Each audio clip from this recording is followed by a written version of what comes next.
Hello guys, hello dears.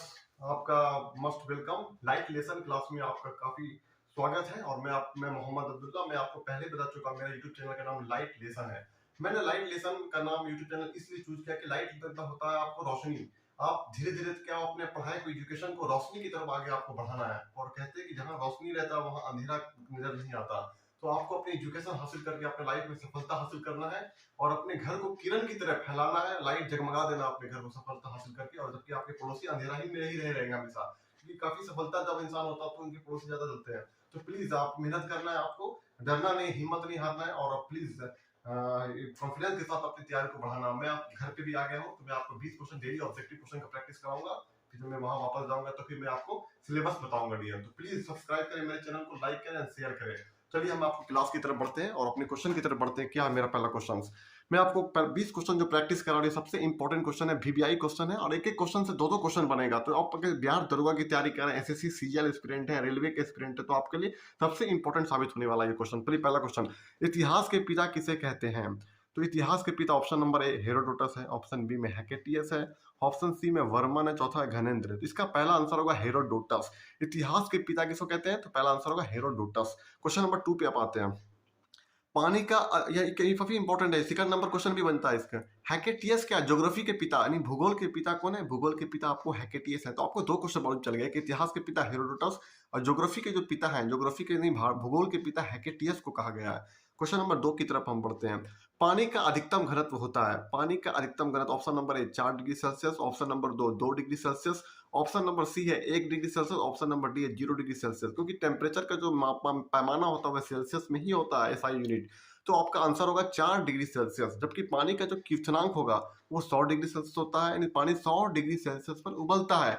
पानी का गलनांक यानी पानी जो बर्फ बनता है वो 0 डिग्री सेल्सियस पे बनता है। तो पानी का अधिकतम घनत्व और न्यूनतम आयतन, ये काफी इंपॉर्टेंट एग्जाम में पूछता है। यही तो प्रकृति का नेचर होता है कि पानी में अंदर भी, समुद्र के नीचे भी जो मछलियां होती है वो जीवित रहती है। तो इसी प्रॉपर्टी के कारण कि 4 डिग्री सेल्सियस जैसे आता है तो पानी का तापमान फिर घटता नहीं है, उल्टा फिर बढ़ने लगता है। ये काफी इंपॉर्टेंट, जैसे नीचे का तापमान क्या सुरक्षित रहता है तो लेके से एक मछली क्या जिंदा रहती है। ये प्रकृति का नेचर होता है। क्वेश्चन नंबर 3, सूर्य का प्रकाश पृथ्वी आने में कितना समय लगता है? यानी सूर्य का जो प्रकाश पृथ्वी से सूर्य कितना दूर, 14.96 करोड़ किलोमीटर की दूरी पे, लाख करोड़ किलोमीटर दूरी पे, ठीक है।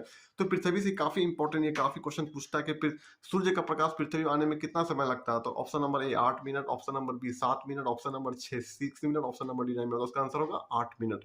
8 मिनट 20 सेकंड लगता है सूर्य का प्रकाश पृथ्वी तक आने, जबकि चंद्रमा का प्रकाश पृथ्वी तक आने में 1.3 सेकंड लगता है। क्वेश्चन नंबर अगला आते हैं, चौथा नंबर। आत्महत्या की थैली किस कोशिका को कहते हैं? आत्महत्या की थैली कहते हैं लाइसोसोम्स को कहते हैं, कि द्रवनालिका को कहते हैं, कि राइबोसोम्स को कहते हैं, कि केंद्रिका को कहते हैं? इसका सही आंसर होगा लाइसोसोम्स। लाइसोसोम्स को बोलते हैं सुसाइट वेसल्स। लाइसोसोम्स को कहते हैं सुसाइट वेसल्स, जबकि राइबोसोम क्या है? राइबोसोम प्रोटीन की फैक्ट्री है। इसका सही आंसर होगा लाइसोसोम्स। क्वेश्चन नंबर 5 की तरफ हम लोग ले जाते हैं आपको। भारतीय राष्ट्रीय कांग्रेस की स्थापना कब हुई? भारतीय राष्ट्रीय कांग्रेस की स्थापना कब हुई? पहला ऑप्शन 1886, 1887, 1885, 1881। इसका सही आंसर 1885। तो भारतीय राष्ट्रीय कांग्रेस की स्थापना जो हुई थी 1885 को हुई थी। कहाँ हुई थी? तो मुंबई में हुई थी। और गोकुल तेजपाद संस्कृत विद्यालय में हुई थी। ये काफी इंपॉर्टेंट है। आपको एक क्वेश्चन से 3-4 क्वेश्चन आपको बन जाए। कहाँ हुई थी? तो मुंबई में हुई थी। और कहाँ हुई थी? गोकुल तेजपाद संस्कृत विद्यालय में हुई, 1885 को हुई थी। भारतीय राष्ट्रीय कांग्रेस के प्रथम अध्यक्ष कौन थे? पहला ऑप्शन है W C Banerjee, second option Sarojini Naidu, option C है एनी बेसेंट, चौथा है जॉर्ज यूल। इसका सही आंसर होगा डब्ल्यू सी बनर्जी। सरोजनी नायडू के बारे में भी आप जान लें कि भारतीय राष्ट्रीय कांग्रेस की प्रथम भारतीय महिला अध्यक्ष थी सरोजनी नायडू। अब एनी बेसेंट के बारे में भी जान लें। एनी बेसेंट क्या थी? भारतीय राष्ट्रीय कांग्रेस की प्रथम महिला अध्यक्ष। ये दो क्वेश्चन बहुत इंपॉर्टेंट होता है, लड़का कंफ्यूज करता है, एग्जाम में गलत मार्क आता है। भारतीय राष्ट्रीय कांग्रेस की जब पूछेगा प्रथम भारतीय महिला अध्यक्ष तो सरोजनी नायडू, ये कानपुर से बनी थी। जबकि एनी बेसेंट के बारे में पूछता है कि ये कौन थी? भारतीय राष्ट्रीय कांग्रेस की प्रथम महिला अध्यक्ष बोलेगा, नोट भारतीय। प्रथम महिला अध्यक्ष एनी बेसेंट, प्रथम भारतीय महिला अध्यक्ष सरोजनी नायडू। फिर पूछता है जॉर्ज यूले के बारे में भी आप जान लें। जॉर्ज यूले प्रथम यूरोपीय थे जो भारतीय राष्ट्रीय कांग्रेस के अध्यक्ष बने थे। ये क्रिश्चियन जाति से बिलोंग करते थे, क्रिश्चियनिटी थी ये जॉर्ज यूलो। ये काफी इंपॉर्टेंट है। चलिए अगला क्वेश्चन की तरफ हम बढ़ते हैं डियर।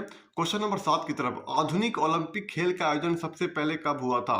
आधुनिक ओलंपिक खेल के बारे में आप जानते हैं डियर, ओलंपिक खेल क्या है? तो ऑप्शन नंबर 1 1896 को एथेंस में, ऑप्शन नंबर बी 1893 को यूरोप में, ऑप्शन नंबर सी 1896 को फ्रांस में, ऑप्शन नंबर डी 1891 को। तो आधुनिक ओलंपिक खेल का आयोजन सबसे पहले कब हुआ था? 1896 को हुआ। इसका सही आंसर है ए। 1896 को हुआ था। कहाँ हुआ था? तो एथेंस में हुआ था, एथेंस। ये काफी इंपॉर्टेंट है डियर। सबसे इम्पोर्टेंट होता है कि आधुनिक ओलंपिक के बारे में आप पहले से भी जानते हैं कि ओलंपिक जो है वो सबसे प्राचीन गेम्स माना जाता था। तो इसे जो थे भाई यूरोप के जो ये काफी इंपॉर्टेंट है, थॉम ये काफी इंपॉर्टेंट पीरियडिक कुर्वितीन के प्रयास से इसे दोबारा शुरू किया गया। ये सबसे पहले हुआ था, लेकिन 1896 को आधुनिक ओलंपिक खेल की शुरुआत मानी जाती है। मैं आपको ओलंपिक के बारे में स्पेशली क्लास में बताऊंगा डिटेल से, आप आगे आइए। आप बोलता है कि पीरियडिक कुर्वितीन के प्रयास से ओलंपिक को 1896 को आधुनिक ओलंपिक खेल की शुरुआत का जनक माना जाता है। नोबेल पुरस्कार कितने क्षेत्रों में प्रदान किया जाता है? सबसे इंपॉर्टेंट को एग्जाम में पूछता है, प्रश्न बनता है यहाँ से। Option number A 5, option number B 6, option number C 4, option number D 8। तो इसका आंसर होगा 6। नोबेल पुरस्कार कितने क्षेत्रों में? तो 6 क्षेत्रों में प्रदान किया जाता है। जैसे भौतिकी में हो गया, केमिस्ट्री में हो गया, आपका चिकित्सा के क्षेत्र में हो गया, आपका नोबेल का शांति अवार्ड हो गया, इकोनॉमिक्स में हो गया। तो मैं आपको जब पूरा अच्छे से जब क्लास पढ़ाऊंगा जब इसकी, तो आपको क्या बोलते हैं, आपको कल्याणकारी के लिए, सामाजिक बोलते हैं ना, सामाजिक सोसाइटी हेल्पफुल के लिए, यानी कल्याणकारी समाज के लिए भी दिया जाता है, शांति के लिए दिया जाता है। यानी आपको 6 क्षेत्र में आपको दिया जाता है नोबेल पुरस्कार। ये काफी इंपॉर्टेंट है। रविन्द्रनाथ टैगोर भारतीय थे जिनको शांति के क्षेत्र में नोबेल अवार्ड दिया गया था। ये काफी, तो मैं आपको नोबेल की क्लास के बारे में बताऊंगा, तो मैं आपको डिटेल से बताऊंगा। अभी आप इतना याद रखें कि नोबेल पुरस्कार 6 क्षेत्र में दिया था। तो कौन कौन में दिया था? तो फिजिक्स में, केमिस्ट्री में, आपको चिकित्सा के क्षेत्र में, आपको शांति के लिए, आपको हो गया अर्थशास्त्र के लिए हो गया, और बोलते हैं कल्याणकारी अर्थशास्त्र के लिए दिया जाता है। ये काफी इंपॉर्टेंट होता है, क्वेश्चन एग्जाम में पूछता है, प्रश्न बनता है यहाँ से। फिर बोलता है शांति स्वरूप, बोलता है कि शांति स्वरूप एग्जाम में पूछता है, काफी इंपॉर्टेंट होता है डियर, कि आपको बोलता है कि शांति स्वरूप भटनागर अवार्ड, शांति स्वरूप भटनागर पुरस्कार कब प्रारंभ किया गया था? ऑप्शन नंबर ए 1957, ऑप्शन नंबर 1954, 1958, 1960। इसका सही आंसर होगा 1957 को। शांति स्वरूप भटनागर पुरस्कार हुआ था 1957 में शुरू किया गया था। ये काफी, ये शांति भटनागर पुरस्कार जो होती है, शांति स्वरूप भटनागर पुरस्कार की शुरुआत कब हुई थी? तो 1957 में हुई थी, याद रखना आपको। किस गुप्त शासक को महाराजा धीराज की उपाधि दी गई थी? महाराजा बोलते कि किस गुप्त शासक को महाराजा धीराज की उपाधि दी गया था? ऑप्शन नंबर ए चंद्रगुप्त प्रथम, ऑप्शन चंद्रगुप्त द्वितीय, चंद्रगुप्त तृतीय या समुद्रगुप्त। महाराजा धीराज की उपाधि सबसे इंपॉर्टेंट क्वेश्चन होता है डियर। तो डी बताओ, देखो आप, किस गुप्त शासक को महाराजा धीराज की उपाधि दिया गया था? बोलते हैं चंद्रगुप्त प्रथम। इसका सही आंसर होगा ए, चंद्रगुप्त प्रथम को। ठीक है, अगला क्वेश्चन, महमूद गजनवी के साथ भारत आने वाला प्रसिद्ध इतिहासकार कौन था? महमूद गजनवी के साथ भारत आने वाला प्रसिद्ध इतिहासकार, option A Utbi, option B Alberuni, option C Ibn Battuta, option D Bhim द्वितीय। इसका सही आंसर होगा अलबरूनी, जबकि इब्न बतूता जो था वो मोरक्की यात्री था, मोहम्मद बिन तुगलक के काल में आया था। इसका आंसर ही होगा अल बरूनी। महमूद गजनवी के साथ भारत आने वाला प्रसिद्ध इतिहासकार कौन था? तो अल बरूनी था, अल बरूनी। ये काफी इंपॉर्टेंट। चलिए क्वेश्चन नंबर हम लोग 12 की तरफ चलते हैं डियर। आपको बोलते हैं चिनुक किस देश का पवन का नाम है? चिनुक, चिनुक जो है, बोलते चिनुक किस देश का पवन का नाम है? चिनुक जो है, option A France, option B America, option C Japan, option D Australia. इसका सही आंसर होगा अमेरिका। चिनुक जो है वो अमेरिका की एक पवन का नाम है, स्थानीय पवन का नाम है। ठीक है, एशिया का सबसे गर्म स्थान कहाँ स्थित है? सबसे इंपॉर्टेंट क्वेश्चन एग्जाम में पूछता। Option A France, option B Japan, option C China, option D Israel. इसका आंसर होगा इजराइल। इजराइल में एशिया का सबसे गर्म स्थान तिरात जवी करके कोई स्थान है, तिरात जवी, वही इजराइल में ही स्थित है। इसका आंसर होगा इजराइल में एशिया का सबसे गर्म स्थान है तिरात जवी करके, इसका आंसर है। ठीक है, इजराइल में। कौन सा संशोधन पंचायती राज से संबंधित? 14 नंबर क्वेश्चन है, कौन सा संशोधन पंचायती राज से संबंधित? ऑप्शन ए 72वां, ऑप्शन बी 73वां, ऑप्शन डी 74वां, ऑप्शन डी 61वां। इसका आंसर है 73वां संविधान संशोधन पंचायती राज से संबंध रखता है।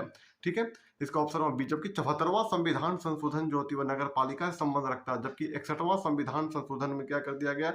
मताधिकार की आयु 21 वर्ष से घटाकर 18 वर्ष कर दिया गया। ये सबसे इंपॉर्टेंट है। 61वां संविधान संशोधन 1989 में शायद हुआ था, जो कि 21 वर्ष से घटाकर कितना वर्ष कर दिया गया? वोट देने का अधिकार 18 वर्ष कर दिया गया। आपको इंपॉर्टेंट है।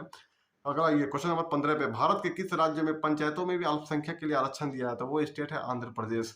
भारत के किस, option A Andhra Pradesh, option B MP, option C UP, option D Bihar. इसका सही आंसर होगा आंध्र प्रदेश। आंध्र प्रदेश भारत का ऐसा स्टेट है जिसने अल्पसंख्यक के लिए पंचायतों में चुनाव में आरक्षण प्रदान किया, आंध्र प्रदेश। फिर बोलता है यूपीएससी की प्रथम महिला अध्यक्ष कौन थी? संघ लोक सेवा आयोग की प्रथम महिला अध्यक्ष, ऑप्शन ए रोज मिलियन बैथ्यू, सोनम कपूर, स्वप्ना वर्मा या राकेश लोहानी। इसका सही आंसर है यूपीएससी की प्रथम महिला अध्यक्ष रोज मिलियन बैथ्यू। इसका सही आंसर है। आगे आइए, ब्लैक फुट नामक रोग किस कारण से होता है? ब्लैक फुट नामक रोग किस कारण से होता है? यानी पानी में किसकी अधिकता के कारण जो होती है ब्लैक फुट रोग होता है? ये सबसे डेंजरस रोग है। Option A arsenic, option B लोहा, ऑप्शन सी तांबा, ऑप्शन डी कार्बन। इसका सही आंसर है आपका आर्सेनिक। क्वेश्चन अगला देखिए, क्वेश्चन 18 नंबर, विटामिन ई का रासायनिक नाम क्या? विटामिन ई का रासायनिक नाम है क्या? Option A thiamine, option B tocopherol, option C retinol, option D folic acid. तो विटामिन ई का रासायनिक नाम क्या? टोकोफेरॉल। ये काफी इंपॉर्टेंट। विटामिन बी वन का नाम है थायमीन। थायमीन जो है विटामिन बी वन का। टोकोफेरॉल विटामिन ई का रासायनिक नाम। इसका सही आंसर है option B. Retinol vitamin D का नाम है। विटामिन डी का केमिकल नेम है रेटिनॉल। फॉलिक एसिड जो है वो आपको याद देखना पड़ेगा आपको यार, ठीक है। तो आपको ऑप्शन है विटामिन बी वन का नाम थायमीन है, विटामिन ई का नाम इसका सही आंसर क्या? टोकोफेरॉल, और विटामिन डी का रेटिनॉल। ठीक है। विटामिन बी 11 को भी हम फॉलिक एसिड कहते हैं, ठीक है। विटामिन बी 11 को भी फॉलिक एसिड कहा जाता है। क्वेश्चन नंबर 19 में हम आते हैं। शुद्ध जल का पीएच मान क्या होता है? शुद्ध जल का पीएच मान होता है 7। Option B A 6, option B 7, option C 9, option D 4.5। तो शुद्ध जल का पीएच मान होगा, इसका सही आंसर होगा 7, ऑप्शन बी राइट आंसर है। पीएच मान क्या हो? शून्य होता नहीं, मतलब न्यूट्रल होता है। न्यूट्रल का पीएच मान 7 होता है। एसिडिक का 7 से कम होता है। और जो क्षार होते हैं उनका पीएच मान 7 से अधिक होता है। 7 से कम का पीएच मान अम्लीय घोषित करता है। 7 उदासीन होता है, 7 से अधिक क्षारीय होता है। क्वेश्चन अगला, लिटमस किससे प्राप्त होता है? सबसे इंपॉर्टेंट क्वेश्चन, लिटमस आयोडीन से या लाइकेन से, सोडा से या रेसरपिन से? इसका सही आंसर होगा लाइकेंस। तो आप प्लीज आप कमेंट में जवाब दीजिए कि आपका कितना मार्क्स आया है। अगर 20 में आप 16 नंबर से ज्यादा नंबर लाते हैं तो आपकी तैयारी बहुत बेहतरीन है। आप लगे रहिए, भिड़े रहिए। और मैं आपको एक चीज दिखाना चाहता हूँ कि मुझे मेडल मिला। ये मेडल हमें जब मैं बिहार दुर्गा की तैयारी कर रहा था तो मुझे इस मेडल से क्या किया गया था? सम्मानित किया गया था। ये मेडल मेरे लिए सबसे यादगार हो गया। और मैं पटना में जब पढ़ाई करता था तो मेरी जीएस क्लास में सबसे मेडल से सम्मानित किया गया था। प्लीज सब्सक्राइब करें मेरे चैनल को, लाइक करें और शेयर करें प्लीज। धन्यवाद, थैंक यू वेरी मच।